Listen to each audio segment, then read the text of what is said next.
आवारा कुत्तों से जुड़े मामले पर सुप्रीम कोर्ट में गुरुवार को लगातार दूसरे दिन करीब 2.5 घंटे तक सुनवाई हुई। इस दौरान कोर्ट में कुत्तों के व्यवहार, इंसानी सुरक्षा और इंफ्रास्ट्रक्चर की कमी को लेकर तीखी बहस देखने को मिली। सुनवाई के दौरान जस्टिस नाथ ने कुत्तों के व्यवहार पर टिप्पणी करते हुए कहा कि कुत्ते इंसानों का डर पहचान लेते हैं, इसलिए कई बार काट भी लेते हैं। इस पर कुत्तों के पक्ष में दलील दे रहे एक वकील ने आपत्ति जताई। जवाब में जस्टिस नाथ ने सख्त लहजे में कहा, सिर मत हिलाइए, ये बात मैं अपने निजी अनुभव से कह रहा हूँ। याचिकाकर्ता के वकील ने राज्यों द्वारा पेश किए गए आंकड़ों पर सवाल उठाते हुए कहा कि किसी भी राज्य ने यह नहीं बताया कि नगर निगम कितने शेल्टर होम चला रहे हैं। उन्होंने बताया कि पूरे देश में सिर्फ 5 सरकारी शेल्टर हैं, जिनमें से हर एक में अधिकतम 100 कुत्ते ही रखे जा सकते हैं। वकील ने कहा, समस्या का समाधान शेल्टर हटाने से नहीं बल्कि मजबूत इंफ्रास्ट्रक्चर से होगा। बता दें, इससे पहले की सुनवाई में एनिमल वेलफेयर की ओर से पेश एडवोकेट सीयू सिंह ने आवारा कुत्तों को हटाने या शेल्टर भेजने पर आपत्ति जताई थी। उन्होंने तर्क दिया था कि कुत्तों को हटाने से चूहों की आबादी बढ़ जाएगी। इस पर कोर्ट ने हल्के फुल्के अंदाज में कहा, तो क्या बिल्लियां ले आए? इस मामले पर बीते 7 महीने में अब तक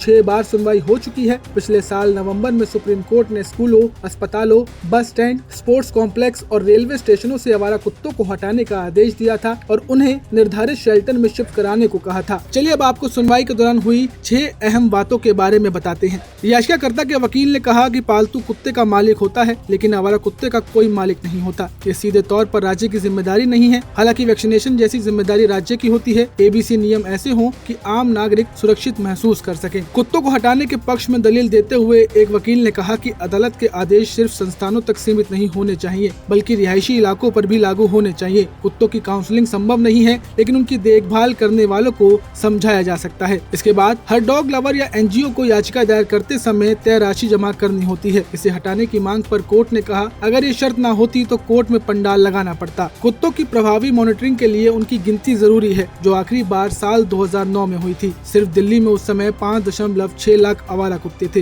कोर्ट ने कहा, शेल्टर की क्षमता के अनुसार ही कुत्तों को पकड़ा जाना चाहिए। क्षमता नहीं है तो उन्हें कहाँ रखेंगे? कुत्तों को न हटाने के पक्ष में दलील देते हुए एक वकील ने कहा कि दिल्ली में चूहे और बंदर भी खतरा है। कुत्तों को हटाने से चूहों की संख्या बढ़ेगी, जो बीमारियां फैलाते हैं। कुत्ते संतुलन बनाए रखते हैं। इस पर जस्टिस मेहता ने कहा, ये कैसा संतुलन है? कुत्ते और बिल्लियां तो एक दूसरे के दुश्मन होते हैं। ऐसे में बिल्ली को बढ़ावा देना चाहिए। उन्होंने साफ किया कि कोर्ट ने हर कुत्ते को सड़क से हटाने का आदेश नहीं दिया है, बल्कि नियमों के तहत मानवीय व्यवहार सुनिश्चित करने को कहा है। अब कोर्ट में हुई सुनवाई के बाद सवाल ये है कि जब आवारा कुत्तों की संख्या बढ़ती जा रही है, शेल्टर की क्षमता नाकाफी है और जिम्मेदारी तय नहीं हो पा रही, तो आम नागरिकों की सुरक्षा कैसे सुनिश्चित होगी? क्या समाधान सिर्फ अदालतों की टिप्पणियों तक सीमित रहेगा या सरकार और नगर निकाय जमीन पर कोई ठोस व्यवस्था भी करेगी? इस पर आपकी क्या सोच है? हमें कमेंट कर जरूर बताएं।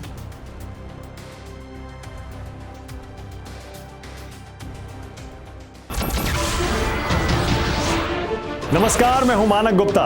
अगर आपको हमारा ये वीडियो पसंद आया हो तो इसे लाइक और शेयर जरूर करें, और हाँ, हमें सब्सक्राइब और फॉलो करना ना भूलें, ताकि आप देश और दुनिया की कोई खबर मिस ना करें।